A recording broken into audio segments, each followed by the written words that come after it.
Alrighty, y'all, what's up? Welcome back to the show. Now, this video is probably long overdue.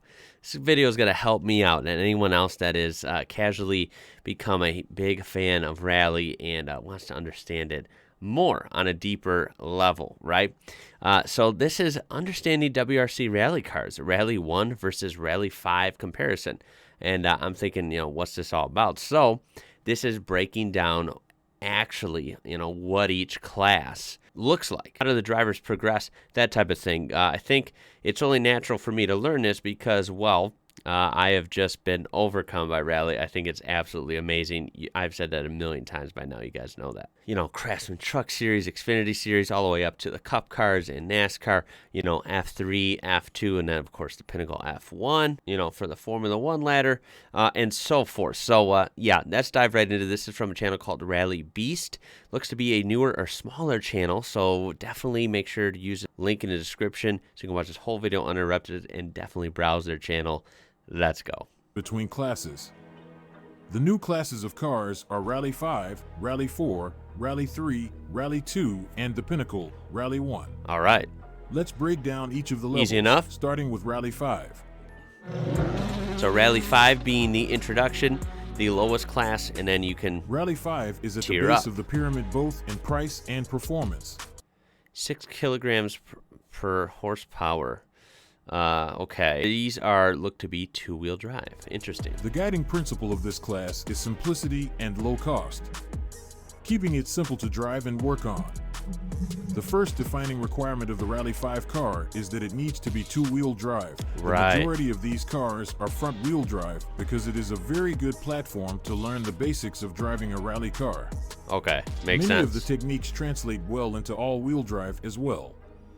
The second notable aspect of the Rally 5 car is the power-to-weight ratio, which is 6 kilograms per horsepower or 13 pounds per horsepower. Okay, interesting. To achieve that, these cars look like they're just basically, street cars, right? They're just jazzed up a little bit with the different colors and stickers and so forth.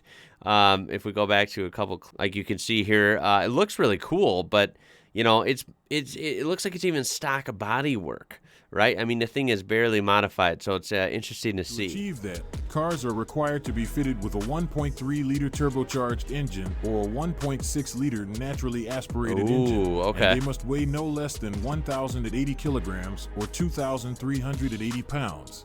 Right, okay, And gotcha. finally, the price cap on the Rally 5 car is set at 40,000 euros. Wow, The cars interesting. that are homologated for Rally 5 are the Ford Fiesta, Renault Clio, and Citroën DS3. Wow, The Rally 5 okay. is a great, reasonably priced option to get into the sport. That sounds actually kind of Rally- cool. That's, you could argue, I mean, motorsports, trust me, are definitely expensive and pain in the ass, right? Stuff like that. They're awesome, but they're, it's not easy. But it seems like this is, somewhat relatively accessible, right? Rally 5, that's actually really, really cool. And yeah, it's just another reason why rally's so interesting, because I feel like this is, possibly doable for some people, whereas, Formula One, going through the ladder on that just might seem like planets away, like not even in the realm of possibility. You know what I mean? Maybe I'm wrong, but I feel like rally is just awesome and probably more accessible. Rally 4 is the next step in the pyramid. The regulations for Rally 4 are based on the ones that the FIA had for Junior WRC, which has been used for the WRC Junior Championship Cool, for Opel. many years. This class is made up of cars like the Ford Fiesta, Peugeot 208, Opel Corsa, and a few others. Okay. It's a small step up from Rally 5. While the Rally 5 could be considered a production two-wheel drive car, Right. the Rally 4 is considered a high-performance two-wheel drive car. Okay. The engine size is roughly the same, but the naturally aspirated engine is allowed to be up to 2 liters instead of 1.6. Okay. The power-to-weight ratio is lower That's at a good-looking 5.1 unit. kilograms per horsepower or 11 pounds. Okay. The biggest difference is what teams are allowed to modify on the cars. Right. They maintain the looks and size of the road car on the outside, Right. but underneath it all, the Rally 4 is a proper race car. Okay. They're allowed to be fitted with sequential gearboxes for quicker, easier Wow. shifts, and teams are permitted to tune the engines to produce 210 horsepower. So Rally 4 immediately jumps up to a kind of extreme street style race car. You got sequential transmissions, possibly. I'm sure these things are a little more gutted. You have some actual, high performance tuning going on, and you have more power. So it's like just really, rich build of a street car or something where it's like, yeah, this is basically a race car. That type of deal, right? Kind of a big jump from Rally 5. But it's still two-wheel drive. Size, all cars must be fitted with a 30mm turbo restrictor. Okay. They must all maintain the same size brake discs and wheels and weigh a minimum of 1,080 kilograms or 2,380 pounds. Right, The price for Rally 4 is capped at €70,000, and there is also a Almost price cap double on parts. The FIA wants Rally 4 to be a cost-effective, high-performance car. Interesting. All right, how's the jump to Rally 3? Rally 3 is the newest and most exciting class that has been added to the pyramid. Okay. This car is the perfect bridge between junior WRC and WRC2 cars that has been needed for a long time. Okay. Before Rally 3, the jump from a two-wheel drive 210 horsepower car to four-wheel drive and 290 horsepower was a very steep learning curve. Gotcha. That makes sense. These cars are basically the Rally 4 car with four-wheel drive. Just like the Rally 5 and Rally 4, Rally 3... So this bridges the gap much better. Because you don't want a sudden jump between classes. It's just a totally different dynamic, and that could be shocking, right? Guy might be really good in one class and then step up and be like, oh, I suck at this. Cars could be dangerous. The same body as the road car, but with the addition of the Rally 2 rear wing. Okay. Many of the regulations like the engine, brakes, suspension, and turbo restrictor are identical to Rally 4, so teams are able to transfer many of the parts between the two cars and keep more parts on hand rather than having bespoke parts for each. Right. To be able to fit the four-wheel drive system, the cars obviously need to be modified underneath, but the track width and body need to be maintained. Oh, wow, And while the capability and performance is increased over the Rally 4, the cost really isn't that much higher with a cap at €100,000. Okay. Keep an eye on the Rally 3 cars in the coming years. They will be very exciting to watch. All right, now the up to Rally 2. The list that you're probably very familiar with by now is Rally 2, which is replacing the old WRC2. Okay. Since the introduction of these cars in 2013, these are full on. They have been wildly popular with more than 1,100 sold. So instantly you can see big bodywork changes. These things are really aggressive, really exaggerated. We have wide body. We have lots of downforce going on. And, super wide track width. It looks to be they're almost lifted, as in like there's a lot of gap between the fenders and the tires, indicating these things can get airborne. They have some suspension travel. You just see a bunch of immediate like boom. It's still, I'd say, a decent jump. But it's cool that they have that Rally 3 to, somewhat bridge the gap. Because I can see going straight to Rally 2 from the previously mentioned Rally 4 would be quite, jarring, By 7 different manufacturers. These are very high performance compared to the last 3 cars we've seen. The car that the teams start with is essentially the same, but it is modified in many ways from there. The chassis is modified to incorporate the transmission tunnel and a fuel cell. The wheel arches and track width of the car are substantially wider. There we go. The rear suspension is converted into a pseudo-McPherson setup. Okay.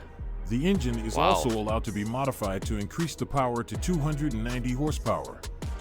While much of the car is modified with high-performance parts and materials. So don't get me wrong, it's probably lighter and it's much more built, right? Especially when it comes to suspension, track width, tires, everything. But it's essentially got the same power as Rally 3, so at least it's not a crazy power jump.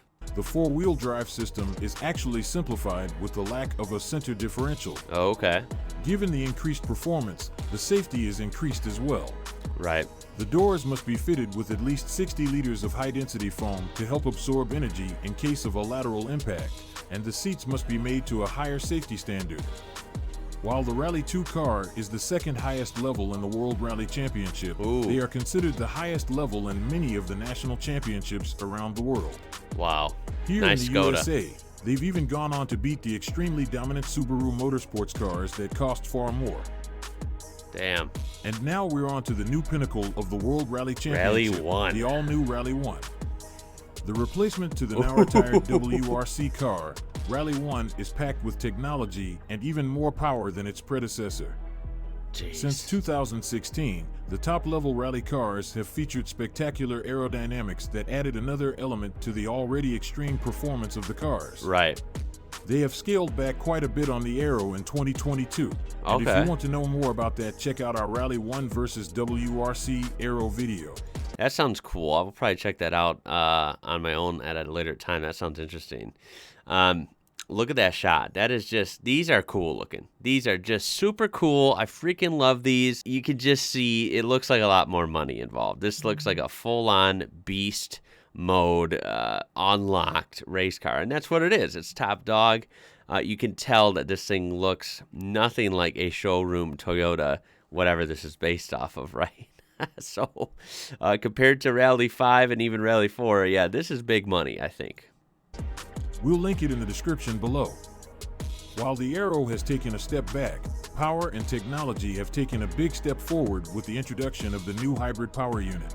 Yeah, The hybrid, 1.6-liter turbo engine is similar to the previous generation and produces 380 horsepower, Jeez. but the hybrid system boosts the power to over 500 horsepower at certain points throughout the rally stage. The Rally 1 car also features an MGUK similar to F1 cars that recuperates kinetic energy to Wow. provide increased power in the rally stages and to enable full Look at electric the air mode these in are urban getting. areas on transits between stages. That's really neat. Another step back from the 2016 car is the removal of the center differential.